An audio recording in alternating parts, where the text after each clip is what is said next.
हालात एक बार फिर से युद्ध की दहलीज पर हैं। अमेरिका ने ईरान के न्यूक्लियर ठिकानों पर हमला किया है और ये हमला इजराइल के साथ मिलकर किया गया। अमेरिकी राष्ट्रपति डोनाल्ड ट्रंप ने खुद सामने आकर इसकी पुष्टि की है। उन्होंने कहा कि अमेरिका ने ईरान के 3 अहम परमाणु स्थलों, जिनका नाम फोर्डो, नतांज और इस्फहान है, इस पर एक साथ हमले किए हैं और ये हमले पूरी तरीके से कामयाब भी रहे। ट्रंप का कहना है कि इन ठिकानों को पूरी तरीके से तबाह कर दिया गया।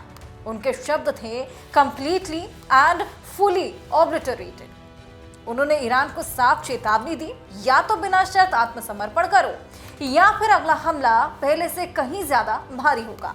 ऐसे में ट्रंप ने यह भी कहा कि अभी और भी टारगेट बाकी हैं। इस पूरे ऑपरेशन में इजराइल अमेरिका के साथ था। इजरायली प्रधानमंत्री नेतन्याहू ने इन हमलों का समर्थन किया और इसे एक ऐतिहासिक जरूरत बताया। वहीं दूसरी तरफ ईरान ने इसे सीधा युद्ध भड़काने की कोशिश कहा। ईरानी सरकार का कहना है कि न्यूक्लियर साइट्स पर यह हमला सिर्फ एक देश पर हमला नहीं, बल्कि वैश्विक स्थिरता के खिलाफ एक बड़ा कदम है। ईरान की तरफ से चेतावनी दी गई है कि अगर आगे और भी हमले हुए तो उनका जवाब ऐसा होगा जो हमेशा याद रखा जाएगा। वहीं अंतर्राष्ट्रीय एजेंसी IAEA यानी कि इंटरनेशनल एटॉमिक एनर्जी एजेंसी ने चिंता जाहिर की है। उनका कहना है कि परमाणु ठिकानों पर हमला दुनिया भर के लिए एक खतरनाक एग्जाम्पल बन सकता है। इस पूरे घटनाक्रम के बाद इजराइल और ईरान दोनों ही देशों में हाई अलर्ट हैं। जगह जगह सायरन बज रहे हैं, लोगों में खतरा पैदा हो चला है। लोग बंकरों में अब शरण ले रहे हैं, छिपकर बैठ गए हैं और इमरजेंसी जैसी स्थिति वहां पर बन गई है। इजराइल में कई शहरों में स्कूल बंद है, बंकर चालू हो चुके हैं। वहीं तेहरान में भी रिहायशी इलाकों में सुरक्षा बढ़ा दी गई है। ट्रंप ने साथ में एड ऑन करते हुए ये भी कहा कि हफ्तों में अगला फैसला लिया जाएगा, यानी कि ये एक बार का हमला था नहीं, ये एक पूरी रणनीति थी जिसकी शुरुआत अब हो सकती है। फिलहाल सवाल यही कि क्या ईरान जवाब देगा, क्या ईरान रिटेलिएट करेगा? ये बेहद बड़ा सवाल सभी के लिए बना हुआ है।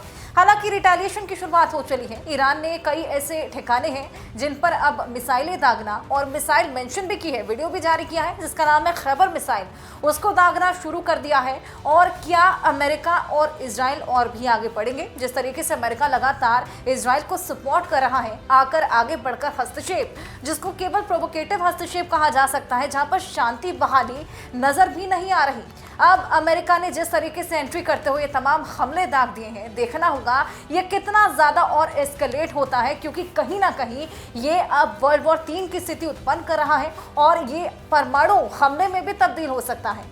अब मध्य पूर्व फिर उसी मोड़ पर खड़ा है जहां एक तरफ बातचीत का दरवाजा है और दूसरी तरफ जंग की स्थिति, जंग की आग धधक रही है। हूतीज की एंट्री हो गई है, चाइना की एंट्री हो चुकी है, पुतिन लगातार यहाँ चेतावनियां जारी कर रहे हैं।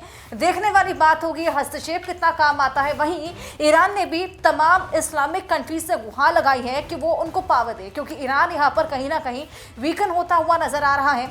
हालांकि हम सभी जानते हैं सऊदी अरब और ईरान के बीच में तरकियां हैं। सऊदी अरब भीषण आएगा नहीं यहाँ पर युद्ध के बीच में फंसने के लिए, और ये जो इस्लामिक कंट्रीज का भाईचारा है, ये जो हमेशा से देखने को मिलता है, लेकिन अब कोई भी भाई चारा नहीं बनना चाहता। तो देखना होगा ये तमाम जो भाई हैं जो दावा करते हैं, ये फिलहाल जंग के बीच कूदते हैं या नहीं, और ये जंग और कितनी ज्यादा एस्केलेट होती है।